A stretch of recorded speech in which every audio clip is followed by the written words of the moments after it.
All right, so to end off our 2020 second round playoff predictions videos, we've already talked about the Lightning and the Bruins, the Colorado Avalanche and the Dallas Stars, as well as the Vegas Golden Knights and the Vancouver Canucks. So who does that leave?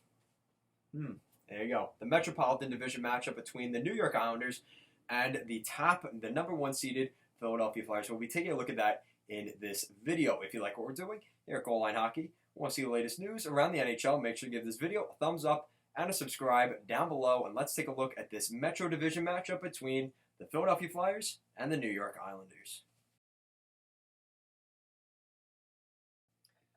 All right, so here we have a great Eastern Conference Metropolitan Division matchup between two very similar style teams. You've got the Philadelphia Flyers, the top seed in the Eastern Conference after their round robin. They looked very solid in those games.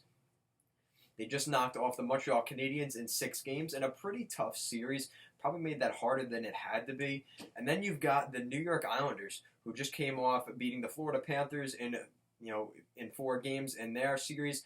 They just finished off beating the Washington Capitals in 5 games in a best-of-7 series. So this is going to be an interesting matchup. There's a couple of things between both of these teams that's very similar, and we'll be taking a look at that here in this video. So, starting things off, like I already said, the Flyers seem to be in the Eastern Conference. If you're not talking about Tampa or Boston, you're talking about the Philadelphia Flyers as that really solid team going into the playoffs this year. They were really hot going into the break, and I was saying during the break they were probably one of the teams that was most affected negatively because at that point, if you go back a couple of months ago, I talked about how I thought the Philadelphia Flyers would be winning the Stanley Cup.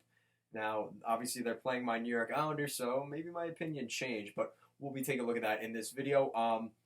And for the New York Islanders, this is another, the second consecutive season that they've won a round of hockey and gone to the second round in consecutive seasons. Very good accomplishment for the Islanders, Barry Trotz, and the whole system that the Islanders have. Now, both of these teams play a very similar game, which I talked about earlier. Both these teams play a very defensive-minded, it's a very defensive mindset. You dump the puck in, you force the defensemen and, the back checkers to work hard. And by working them harder, you're tiring them out as the series goes along, you're frustrating them more, and it's a more difficult style to play against. And that's going to be how both these teams really play. It's a dump and chase game. You got to win the puck battles along the boards, and that's kind of how you get things going. And we're going to see that in this series.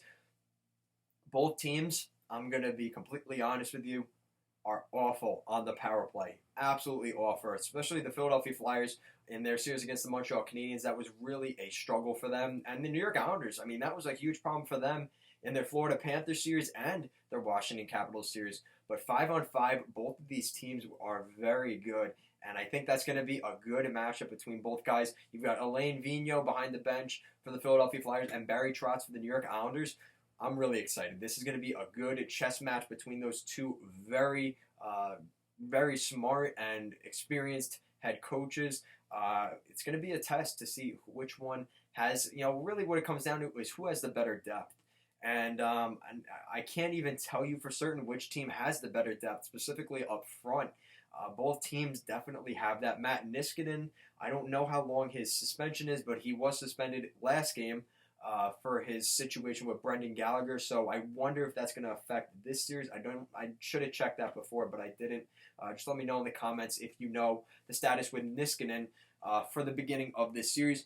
Now, the big thing here is in between the pipes. You've got Carter Hart, who is arguably the best goaltender in the NHL because he just knocked off who most people would presume as the best goaltender in the NHL in Carey Price with the Montreal Canadiens. He outdueled Carey Price, which is pretty difficult to do. And then you've got for the Islanders, you've got Semyon Varlamov, who has some of the best stats in the league right now in terms of save percentage and goals against average. So that's also something to keep in mind as well.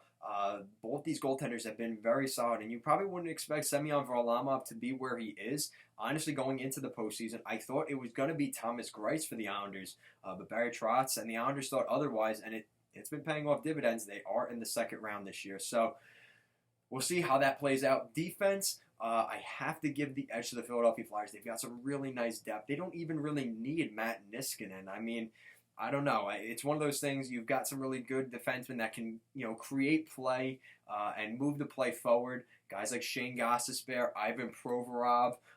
We've seen those guys really be difference makers for the Philadelphia Flyers, and I think that's huge in this series. The Islanders have a pretty solid defense as well. Nick Leddy, Ryan Pulock, Scott Mayfield, Devin Taves. Those guys, guys like Leddy and Taves can move the play forward, kind of like some of the guys for the Philadelphia Flyers. So it's going to be an interesting series to see how this plays out. Both teams, like I said, very, very defensive hockey. These could be some snore-fest games, if I'm going to be honest. We're looking at probably 1-0, 2-0, 2-1, 3-1 games. I don't think it's going to be super high scoring. Watch, it's going to be 8-1 the first game, but we'll see how things play out. I'm very excited for this series, and I'm not a huge fan of the Philadelphia Flyers to begin with. I started to like them over the last couple of years. I think I'm going to have a little bit more hatred by the end of this series, hopefully with the Islanders winning this series, but both teams very solid, and like I said, I have the Flyers as the favorite to win this Stanley Cup. But now that they're going up against my Islanders, it's hard to say that I want the Philadelphia Flyers to win this series and make my prediction right. So let's look at my prediction. So you've got two teams, right? So goaltending, I would give the edge to the Flyers. Defense, I would say it's pretty even. I might even give the edge to the Islanders, but I'm going to say it's a scratch. Both sides, it's a scratch. And then forwards, I have to give the edge to the Flyers. That top six is better than the New York Islanders. And even the depth, I just think it's better than the Islanders. That could be a difference maker in this series. Not to mention the goaltending is better as well. I think it's going to be a struggle for the Islanders to score goals against Carter Hart. They struggle to score goals to begin with. It's going to be even harder against Carter Hart. Now, we saw that he is human, and he had some stretches in that Montreal Canadiens series. He gave up 5 goals in 2 games in that series. But then he also had 2 shutouts. So that's something that the Islanders are going to have to figure out. They're going to have to get better on the power play. Really, that's what this series comes down to. Who can score more on the power play and who can take more advantage of the special teams? Because the Islanders really struggled mightily in that Florida Panthers and Washington Capitals series with the power play situation and penalty kill. If the Flyers are just better, they will win this series. So really, that's what this series comes down to. It's going to be who can be better special teams, which is a shame that it will come down to that. But I truly believe these teams are just so close. It's going to be a heck of a series. Like I said, my prediction, I have the New York Islanders finding a way to edge the series out in 7 games. I think the Islanders just have this mojo about them right now. Anthony Beauvillier, Anders Lee, Josh Bailey, all up front. Matt Barzal, all look very solid for the New York Islanders. And the Philadelphia Flyers, I mean, Kevin Hayes has looked very good. Some of those guys on the blue line have looked very good. Joel Farabee has 4 or 5 goals this postseason. So, Jacob Voracek has a couple of goals as well. So, he's kind of starting to seem to find his rhythm. So there's going to be a great series. It's going to be a back and forth between 2 very solid defensively minded systems, and we're in for a heck of a series here. So let me know in the comment section down below. What do you think of my predictions? How wrong am I? How right am I? Let me know in the comment section down below. And if you like what we're doing here at Goal Line Hockey, want to help us get to 500 subscribers, make sure to give this video a thumbs up and a subscribe down below. Thank you so much for watching, and have a great day.